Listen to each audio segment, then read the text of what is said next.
Aku ingat tahun 2015, itu kan tahun dimana aku bertemu dan mengenal Tuhan Yesus secara pribadi.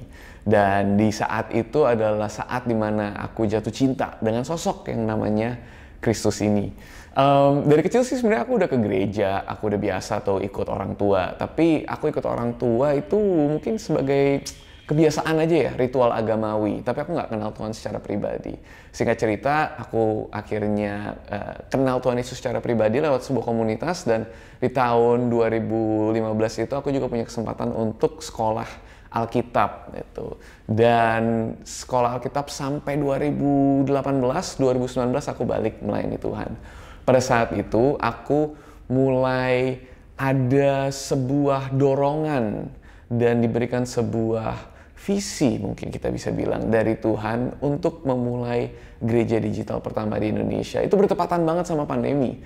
Gereja waktu itu harus siap tidak siap pindah ke ranah digital. Dan di tahun 2020 pertengahan kita akhirnya kita merintis gereja digital pertama di Indonesia yang namanya Empower. Singkat cerita, jalan 6 bulan dengan sangat berhasil. Kita melihat bagaimana banyak teman-teman yang kenal Tuhan. Tapi pada saat tahun 2021 mulai, kita akhirnya merasa bahwa kita sebagai gereja digital pertama harus melakukan hal lebih besar daripada sekedar memindahkan gereja ke ranah digital. Karena aku sebagai seorang, waktu itu adalah perintis gereja, mungkin bahasa beratnya adalah gembala sidang, dari gereja digital pertama di Indonesia, tapi aku orangnya tuh nggak main sosial media. Aku bukan seorang influencer, bukan seorang content creator. TikTok nggak ada, Instagram pun buatnya paling 3 bulan sekali aku update. Jadi benar-benar nggak update gitu. Aku bukan orang yang suka main sosial media. Tapi banyak yang bilang, aduh kamu kan gembala dari gereja digital pertama, kamu harus main dong. Dan di situ aku makin mikir, iya benar juga sih. Kayaknya aku harus mencoba memulai. Karena Albert Einstein bilang seperti ini, gila adalah pada saat kita mengharapkan sesuatu yang berbeda, padahal kita melakukan sesuatu yang sama. Tuh, jadi kita akhirnya memutuskan di awal 2021, waktu itu kita ada memulai tahun dengan 21 hari doa puasa. Dan akhirnya kita membuat renungan, simple, 21 hari renungan selama puasa. Setiap pagi kita buat dan kita taruh di TikTok. Itulah pertama kali aku mencoba aplikasi yang namanya TikTok. Kita buat 21 hari, dan apakah receptionnya gila banget semua orang nonton? Enggak, paling cuma ada yang nonton 100-200 orang, itu pun teman-teman di gereja.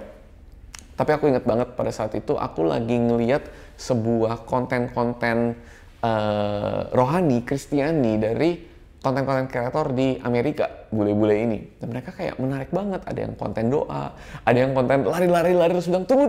Gitu kan. Aku mikir, aduh 21 hari udah beres nih, kita coba mix campur-campur sesuatu yang lain yuk. Ya udah kita coba aja, dan pada saat itu itulah yang kena banget. Dari sana kita terus aja mencoba dan terus aja kita punya satu moto di Empower, dan ini adalah moto yang aku pakai di dunia sosial media. Motonya sederhana. Selama nggak sesat, kita coba. Itu moto yang bagus, tapi seringkali offside. Tapi kita jadi tahu di mana batasan yang kita bisa melangkah, sampai mana kita bisa melangkah, apa yang berhasil, apa yang tidak. Karena seringkali kalau di dunia digital, dan mungkin ini untuk teman-teman yang punya passion, yang punya keinginan untuk berkreasi di dunia digital, terutama untuk kemuliaan Tuhan, untuk menjangkau teman-teman kita yang belum percaya. Satu hal yang teman-teman harus tahu adalah membuat sesuatu yang berhasil itu banyak kegagalan di belakangnya. Jadi aku mungkin bisa bilang dari 10 konten yang aku buat, terutama pas awal-awal bulan-bulan pertama aku ngebuatnya, mungkin 9-nya itu gagal. Apa definisi gagal? Dalam arti ini cuma dari sudut keviralan ya, dari sudut seberapa respons orang melihat, nge-share. Mungkin 9-nya nggak bekerja. Tentunya di 9 itu pun Tuhan menggunakan itu untuk menjangkau 1-2 orang pun itu sudah cukup berarti. Tapi untuk kita bisa menjangkau massa, mungkin cuma 1 dari 10 yang berhasil. Tapi setiap kali kita mencoba terus, kita bisa melihat, oh yang ini yang berhasil, dan lama-lama kita bisa melihat pattern-nya, gitu. Kita bisa melihat polanya, dan makin lama aku makin ngerucut, oh yang seperti ini. Contohnya konten doa. Konten doa itu sangat berhasil, kenapa? Karena dia bisa menyentuh hati bahkan teman-teman kita yang tidak percaya Tuhan. Karena semua orang ingin didoakan, semua orang punya masalah. Seperti contohnya konten yang berbicara dari hati ke hati. Aku menemukan bahwa sosial media adalah alat penjangkau yang sangat baik dan sangat efektif untuk berbicara kepada teman-teman kita, saudara kita yang bukan Kristen. Kenapa? Karena kita tinggal di negara yang kita sebagai orang yang percaya Tuhan, yang Kristen Katolik, itu hanya total dengan beberapa 10%, beberapa belas persen saja. 80-90% teman-teman kita belum percaya Tuhan. Dan sosial media adalah alat yang sangat luar biasa yang bisa berbicara kepada hati mereka. Bisa melewati semua tembok-tembok dan langsung berbicara kepada hati mereka.